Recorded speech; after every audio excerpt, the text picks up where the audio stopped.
ತಮ್ಮ ಸರ್ವೋಚ್ಚ ನಾಯಕ ಖಮೇನಿ ಹತ್ಯೆಯ ನಂತರ ಇರಾನ್ ರೊಚ್ಚಿಗೆದ್ದಿದೆ. ಇದೀಗ ಅಮೆರಿಕದ ಸೇನಾ ನೆಲೆಗಳ ಮೇಲೆ ಮಿಸೈಲ್ ಸುರಿಮಳೆಯನ್ನೇ ಇರಾನ್ ಮಾಡ್ತಾ ಇದೆ. ಡೊನಾಲ್ಡ್ ಟ್ರಂಪ್ಗೆ ಸಂಧಾನ ಬೇಕು ಅಂತ ಅನಿಸ್ತಾ ಇದೆಯಾ, ಅಥವಾ ಇರಾನ್ನ ಈ ಯುದ್ಧ ಇನ್ನು ಎಷ್ಟು ದಿನ ನಡೆಯಬಹುದು? ಈ ಯುದ್ಧಕ್ಕೆ ರಷ್ಯಾ ಎಂಟ್ರಿ ಕೊಡುತ್ತಾ? ಇವೆಲ್ಲದ್ರ ಬಗ್ಗೆ ಮಾತಾಡ್ತಾ ಹೋಗೋಣ. ಸ್ನೇಹಿತರೆ, ನೀವಿನ್ನು ನಮ್ಮ ಚಾನಲ್ಗೆ ಸಬ್ಸ್ಕ್ರೈಬ್ ಮಾಡ್ತಾ ಇದ್ರೆ ದಯಮಾಡಿ ಸಬ್ಸ್ಕ್ರೈಬ್ ಮಾಡಿ, ಲೈಕ್ ಮಾಡಿ, ಶೇರ್ ಮಾಡಿ.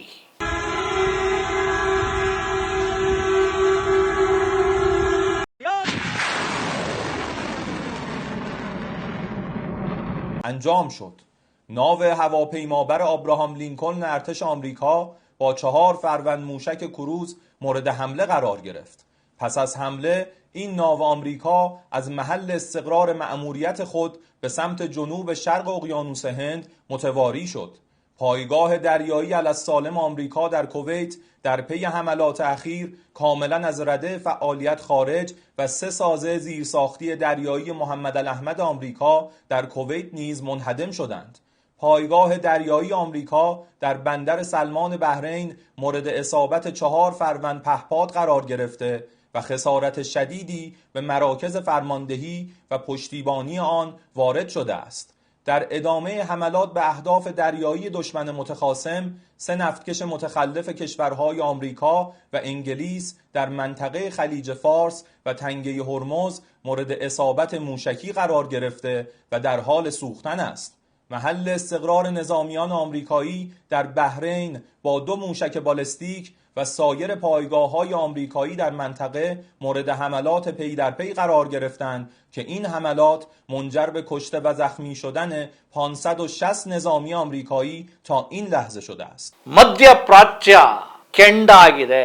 ಇಸ್ರೇಲ್ ಅಮೆರಿಕ ಜಂಟಿ ಕಾರ್ಯಾಚರಣೆಯ ಮೂಲಕ ಇರಾನ್ ಮೇಲೆ ದಾಳಿಯನ್ನ ಮಾಡ್ತಲೇ ಇದೆ. ಇದಕ್ಕೆ ಪ್ರತಿರೋಧವಾಗಿ ಇರಾನ್ ಸೋಲನ್ನ ಒಪ್ಪಿಕೊಳ್ಳದ ಸರದಾರನಂತೆ ತನ್ನ ಶಕ್ತಿಯಾಗಿರುವ ಮಿಸೈಲ್ಗಳನ್ನ, ಕ್ಷಿಪಣಿಗಳನ್ನ ಬಿಡ್ತಲೇ ಇದೆ. ಇದೀಗ ಒಂದು ಹಂತದ ಮಟ್ಟಿಗೆ ಪ್ರಾಬಲ್ಯವನ್ನ ಸ್ಥಾಪಿಸಿದ್ದಂತ ಇಸ್ರೇಲ್ ಮತ್ತು ಅಮೆರಿಕ ಇದೀಗ ಇಸ್ರೇಲ್ನ ಈ ಕ್ಷಿಪಣಿ ತಂತ್ರಜ್ಞಾನದ ಈ ವೇಗಕ್ಕೆ ಒಂದು ರೀತಿ ಸ್ವಲ್ಪ ನಡುಕ ಶುರುವಾಗಿದೆ ಅಂತ ಅನ್ಸುತ್ತೆ. ಯಾಕೆಂದ್ರೆ ಅಮೆರಿಕದ F-15 ಫೈಟರ್ನೇ ಹೊಡೆದಾಕಿದೆ ಅಂತ ಯೋಚನೆ ಮಾಡಿ. ಒಂದು ರೀತಿ ಸೋಲಿಲ್ಲದ ಸರದಾರ ಅಂತ ಕರೆಯುವಂತ ಅಮೆರಿಕದ F-15 ಫೈಟರ್ ಜೆಟ್ ಇರಾನ್ನ ಮಿಸೈಲ್ಗಳು ಹೊಡೆದಾಕಿದ್ದಾವೆ. ಅಂದ್ರೆ ಮಿಸೈಲ್ನ ಕಾರ್ಯಕ್ಷಮತೆ, ಇವರ ತಂತ್ರಜ್ಞಾನ, ಕ್ಷಿಪಣಿ ಕ್ಷೇತ್ರದಲ್ಲಿ, ಕ್ಷಿಪಣಿಯ ತಂತ್ರಗಾರಿಕೆಯಲ್ಲಿ ಇರಾನ್ನ ಪ್ರಾವೀಣ್ಯತೆ ಎಷ್ಟಿದೆ ಅನ್ನೋದನ್ನ ನಾವು ಅರ್ಥ ಮಾಡ್ಕೊಳ್ಬೇಕಾಗಿದೆ. ಸ್ನೇಹಿತರೆ, ಬಹುಶಃ ಇರಾನ್ ಒಂದ್ ರೀತಿ ಹುಂಬತನಕ್ಕೆ ಯುದ್ಧ ಮಾಡ್ತಾ ಇಲ್ಲ, ಒಂದಷ್ಟು ಜಾಣ್ಮೆಯ ನಡೆಯನ್ನು ಕೂಡ ಅನುಸರಿಸ್ತಾ ಇದೆ. ನೋಡಿ, ತಮ್ಮ ನಾಯಕ, ಸರ್ವೋಚ್ಚ ನಾಯಕ ಖಮೇನಿ ಅವರನ್ನ ಕಳೆದುಕೊಂಡಿದೆ. ಸೊ ಅದರ ಪ್ರತಿರೋಧವಾಗಿ ನಾವು ಇದಕ್ಕೆ, ಈ ಸಾವಿಗೆ, ನಮ್ಮ ನಾಯಕನ ಸಾವಿಗೆ ನಾವು ಪ್ರತಿರೋಧವನ್ನ ನಾವು ಮಾಡೇ ಮಾಡ್ತೀವಿ ಅಂತೇಳಿ ಅವರು ಧ್ವಜವನ್ನು ಕೂಡ ಹಾರಿಸಿದ್ದಾರೆ. ಜೊತೆಗೆ ಯಾವ ರೀತಿ ಅಂದ್ರೆ ಅಮೆರಿಕ ಮತ್ತು ಇಸ್ರೇಲ್ಗೆ ಯಾವ ರೀತಿ ಕೌಂಟರ್ ಕೊಡಬೇಕು ಅದನ್ನು ಕೊಡ್ತಾ ಇದೆ. ಈಗ ನೋಡಿ, ಇರಾನ್ ಅಮೆರಿಕದ ವಾಯುನೆಲೆಗಳಿದಾವಲ್ಲ, ಕತಾರು, ಬಹರೇನು, CAE, ಈ ಎಲ್ಲ ಏನು ಮುಸ್ಲಿಂ ರಾಷ್ಟ್ರಗಳಿದಾವಲ್ಲ, ಈ ದುಬೈ, ಕುವೈತ್, ಇವೆಲ್ಲ ಈ ಮುಸ್ಲಿಂ ರಾಷ್ಟ್ರಗಳಲ್ಲಿ ಅಮೆರಿಕದ ಏರ್ ಬೇಸ್ ಇದೆ, ಸೇನಾ ನೆಲೆಗಳು. ಒಂದು ರೀತಿ ನಮಗೆ ಇದರಲ್ಲಿ ಪ್ರಾವೀಣ್ಯತೆ ಇಲ್ಲ, ನೀವು ನಮಗೆ ರಕ್ಷಣೆ ಕೊಡೋದಾದ್ರೆ ಅಥವಾ ನಮಗೆ ರಕ್ಷಣೆ ಆಗೋದಾದ್ರೆ ಅಮೆರಿಕದ ಸೇನಾ ನೆಲೆಗಳು ಇರಲಿ ಅಂತೇಳಿ ಆ ಸೇನಾ ನೆಲೆಗಳನ್ನ ಇಟ್ಕೊಂಡಿದ್ವು. ಈಗ ಅಮೆರಿಕದ ಸೇನಾ ನೆಲೆಗಳು ಎಲ್ಲೆಲ್ಲಿದ್ದಾವೆ, ಆಮೇಲೆ ರಾಯಭಾರಿ ಕಚೇರಿಗಳು ಎಲ್ಲಿದ್ದಾವೆ, ಅಲ್ಲೆಲ್ಲ ಟಾರ್ಗೆಟ್ ಮಾಡಿರುವಂತ ಇರಾನ್ ತನ್ನ ಕ್ಷಿಪಣಿಗಳ ಅಬ್ಬರದ ಸುರಿಮಳೆಯನ್ನೇ ಇಲ್ಲಿ ಮಾಡ್ತಾ ಇದೆ. ಇದೀಗ ಸೇನಾ ನೆಲೆಗಳು, ಅಮೆರಿಕದ ಒಂದಷ್ಟು ಸೇನಾ ನೆಲೆಗಳೆಲ್ಲ ಈಗ ಉಡೀಸಾಗಿವೆ.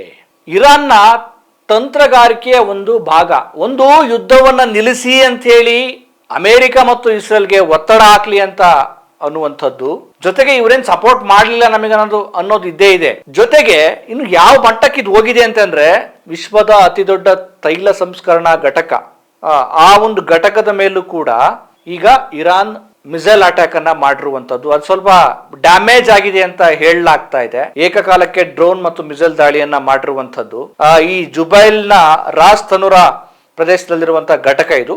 ಸೌದಿಯ ಅತಿ ದೊಡ್ಡ ತೈಲ ಘಟಕ ಇದು. ಇದನ್ನ ಮುಟ್ಟೋದು ಕೂಡ ಬಹಳ ಕಷ್ಟ. ಅಂತ ಒಂದು ವಿಶ್ವದ ಅತಿ ದೊಡ್ಡ ತೈಲ ಘಟಕದ ಮೇಲೆನೆ ಡ್ಯಾಮೇಜ್ ಮಾಡಿದೆ ಅಂತಂದ್ರೆ ಇಲ್ಲಿ ಅಮೆರಿಕದ ವೈಫಲ್ಯ ಎದ್ದು ಕಾಣುತ್ತೆ. ಅಂದ್ರೆ ಈ ದೇಶಗಳಿದಾವಲ್ಲ, ಸುತ್ತಮುತ್ತಲ ದೇಶಗಳು, ಈ ಮಧ್ಯಪ್ರಾಚ್ಯದ ದೇಶಗಳಲ್ಲಿ ಅಮೆರಿಕದ ಸೇನಾ ನೆಲೆಗಳು ಮತ್ತು ರಾಯಭಾರಿ ಕಚೇರಿಗಳು ಮತ್ತು ಆ ದೇಶದ ತೈಲ ಸಂಸ್ಕರಣಾ ಘಟಕಗಳ ಮೇಲೆ ದಾಳಿ ಆದಾಗ ಸಹಜವಾಗಿ ಒಂದು ಭದ್ರತೆ ವಿಚಾರ ಬರುತ್ತೆ, ಜೊತೆಗೆ ಆ ದೇಶಗಳ ಆರ್ಥಿಕ ಸ್ಥಿತಿಗೆ ಹೊಡೆತ ಬೀಳತ್ತೆ.